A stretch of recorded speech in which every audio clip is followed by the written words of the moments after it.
স্ত্রী তার স্বামীকে নাম ধরে ডাকতে পারবে কিনা, স্ত্রী তার স্বামীকে নাম ধরে ডাকতে পারবে কিনা, এই প্রশ্ন এর আগে আমাদের কাছে বারবার এসেছে। এটা একটু ব্যাখ্যা করতে হবে।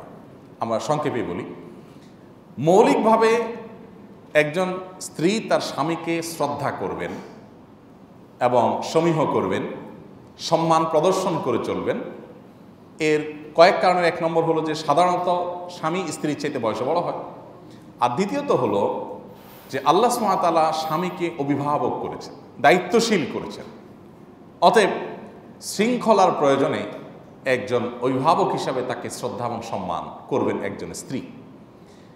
দুইজন সমান সমান যদি হন, সব ক্ষেত্রে কোনো ক্ষেত্রে কোনো প্রায়োরিটি দেওয়া না হয়, তাহলে পৃথিবীতে একটা দোকানও চলতে পারে না। একটা দোকানেও কেউ মালিক হলে আরেকজন কর্মচারী হন। দুজনই যদি মালিক হন, তো একজন নির্বাহী দায়িত্ব পালন করেন, আরেকজন নির্বাহী দায়িত্ব পালন করেন না। দুজনের ভূমিকা হুবহু সব ক্ষেত্রে এক হলে দুনিয়াতে একটা দোকানও চলতে পারে না, সংসার তো পরের কথা। এই জন্য আল্লাহ সুবহানাহু ওয়া তাআলা স্বামীকে অভিভাবকের দায়িত্ব দিয়েছেন, তার মাথায় চাপিয়েছেন দায়িত্বের বোঝা, স্ত্রীর মাথায় চাপান নাই।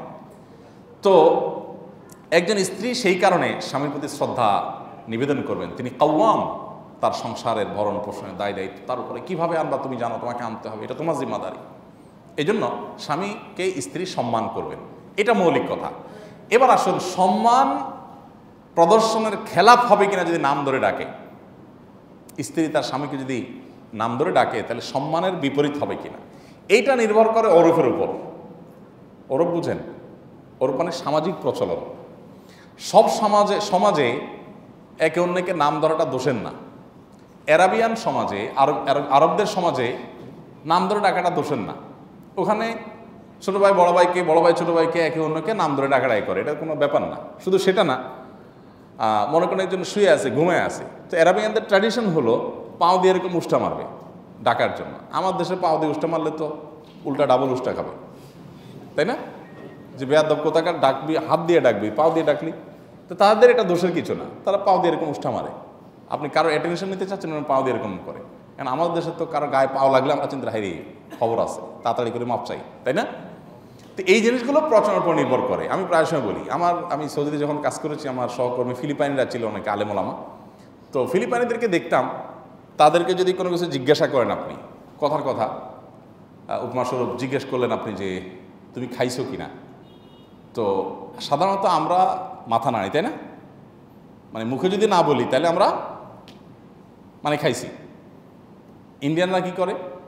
ইন্ডিয়ান কেরালা টেরালা ওই অঞ্চলের মানুষ, এটা তাদের হ্যাঁ। আমরা যেটা এভাবে বলি, তারা ওটারে বলে হ্যাঁ খালিয়া। আচ্ছা, ফিলিপাইনিদেরকে দেখি, তাদেরকে যদি জিজ্ঞেস করে তুমি খাইছো কিনা, তারা বলে কিভাবে? আমি বহু দেখেছি এরকম, আমার অভিজ্ঞতার আলোকে বলতেছি। এখন আমার দেশে যদি কারো জিজ্ঞাসা করে খাইছো কিনা, সে যদি বলে কি ব্যাপার, চোখ গোড়ায় কেন, কিরে ভাই চোখ বড় করতে তাকাচ্ছ কেন, আমি তোমার জিজ্ঞাসা করছি খাইছো কিনা। এখন ওদের সিস্টেম হলো এটা, যে এটার মানে হলো হ্যাঁ, এটার মানে কি হ্যাঁ। এখন মনে করেন একজন ইন্ডিয়ান কেরালা, এ ভদ্রলোক তামিল, তাকে জিজ্ঞাসা করছেন, তাদের ইতিবাচক হাঁ সূচক অভিব্যক্তি তারা প্রকাশ করে এভাবে, হ্যাঁ কালিয়া।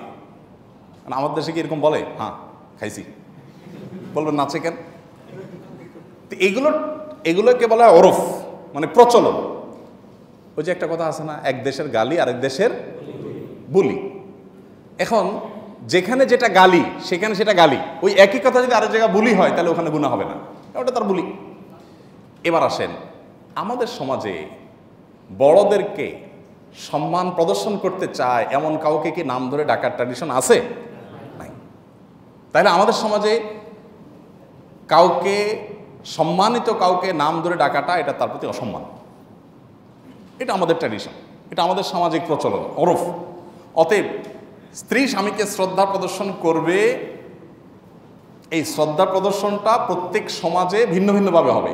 ওই যে কোনো সমাজে এরকম করে হবে, কোনো সমাজে মাথা নেড়ে হবে, এটা তার সমাজের প্রচলন উপর নির্ভর করে। অতএব আমাদের সমাজে যদিও নাম ধরাটা দোষের, অতএব এখানে নাম ধরবেন না আমাদের বোনরা।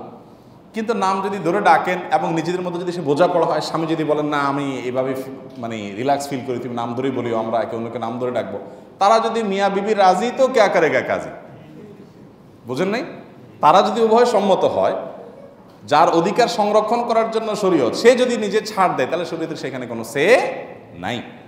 কথা কি বুঝাতে পারছি? সাধারণত সচরাচর আমাদের বোনরা নাম ধরে ডাকবেন না। দেখুন, এই কথাগুলো খুব দুঃখের সাথে বলতে হয়। নানা প্রপাগান্ডার কারণে, পশ্চিমা প্রপাগান্ডার কারণে আমাদের মুসলমান মেয়েরা, প্র্যাকটিসিং মেয়েরা পর্যন্ত স্বামীদের কদর বোঝে না। তার আখেরাতের প্রয়োজনে স্বামী একটু যদি বোকাশোকাও হয়, একটু বেকুব টাইপেরও হয়, তারপর তাকে শ্রদ্ধা করতে হবে। কোন এক সালাফের স্ত্রী বলেছিলেন, আমরা আমাদের স্বামীদেরকে সম্মান কতটা করতাম জানো তোমরা? তোমরা প্রজারা রাজাদেরকে যেরকম সম্মান করো, আমরা আমাদের স্বামীদেরকে সেরকম সম্মান করতাম।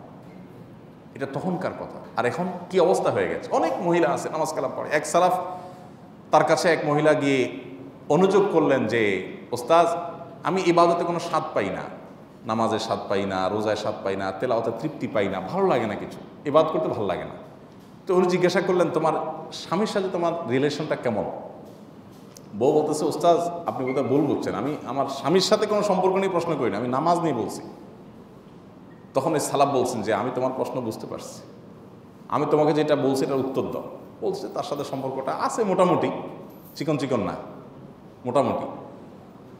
তখন ওই সালাফ বললেন যে, তোমার সাথে তার সম্পর্ক যখন সুনিবিড় হবে, অকৃত্রিম হবে, শ্রদ্ধার হবে, তোমার দায়িত্ব তুমি পরিপূর্ণ পালন করবে, তখন তুমি ইবাদতে স্বাদ এবং তৃপ্তি লাভ করবে। এই জন্য আমাদের বোনরা এই বিষয়গুলো আজকাল বুঝতে চান না। মানে মুখরোচক নারীবাদের স্লোগান তাদেরকে অন্ধ করে ফেলেছে। অনেক প্র্যাকটিসিং মুসলমান মেয়েরাও এটা বুঝেন না। আবার এর বিপরীতে আমরা আজকে এটা বলছি, মানে এই না যে পুরুষদেরকে আমরা একেবারে উঠাই দিচ্ছি। এর বিপরীতে বহু পুরুষ তারা তাদের স্ত্রীদের প্রতি অবিচার করছে, জুলুম করছে, তাদের হক নষ্ট করছে। নবী সাল্লাল্লাহু আলাইহি সাল্লামের বিদায় হজের ভাষণে জীবনের সর্বশেষ ওসিয়ত, সবচেয়ে গুরুত্বপূর্ণ ওসিয়তগুলোর ভিতরে একটা ছিল মেয়েদের পরে যেন দায়িত্বশীল হয়, সচেতন হয়, সতর্ক হয়। তিনি তার কোনো স্ত্রীর গায়ে হাত তোলেন নাই কোনো দিন। তিনি তার কোনো স্ত্রীর প্রতি কখনো মানে শাসনের সুরেও তাদের প্রতি কখনো রূঢ় আচরণ করেননি। অথচ তার দৈনন্দিন জীবনে অনেক ঝামেলা টুকটাক হয়েছে না, হয় নাই? এক স্ত্রীর বাসা আর এক স্ত্রী খাবার পাঠাইছেন বাটিতে করে, পাত্রে করে। তো সাধারণত সতীনের বাসার খাবার কে সহ্য করে? নিয়ে ছুঁড়ে ফেলে দিয়েছে, বাটি দুই টুকরা হয়ে গেছে।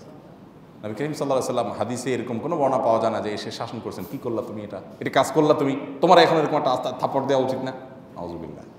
মানে এই টাইপের কথা আমরা বলি সাধারণত। নবী সাল্লাল্লাহু আলাইহি সাল্লাম এরকম কোনো, কারণ রাগের মুহূর্তে এখন বউকে শাসন করলে উল্টা হিতে বিপরীত হবে।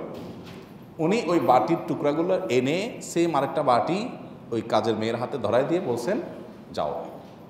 ওই দাসীর হাতে ধরাই দিয়ে বলছেন, যাও দিয়ে আসো, এবং খবরদার এখানকার এই যা ঘটলো এগুলো কিছু বলবা টলবা না, আগুন ধরাবা না। সে চলে গেছে। বাটিটাটি আনা পরে আগে বউর সাথে একচুট হয়ে যেত, ঠিক না? গোষ্ঠী উদ্ধার হয়ে যেত। এই জন্য আমরা শান্তিও পাই না। এমনি এমনি নবী সাল্লাল্লাহু আলাইহি সাল্লাম বলেন নাই যে বাঁকা হাট থেকে তৈরি করা হয়েছে, বেশি সোজা করতে যাবো ভেঙে যাবে। এই জন্য বুদ্ধিমান পুরুষরা দাম্পত্য জীবনটাকে এনজয় করে, আর বেকুব পুরুষরা সব ক্ষেত্রে জজের জায়গায় বসে, বিচারপতির আসনে বসে বৈশা জাজমেন্ট শুরু করে, এবং এগুলো করতে করতে দেখা যায় বইয়ে তারা হাইকোর্ট দেখায় দৌড় থাকে। এগুলো করা যাবে না। আল্লাহ তাআলা আমাদেরকে পরস্পরের হকগুলোকে বোঝার তৌফিক দান করুন।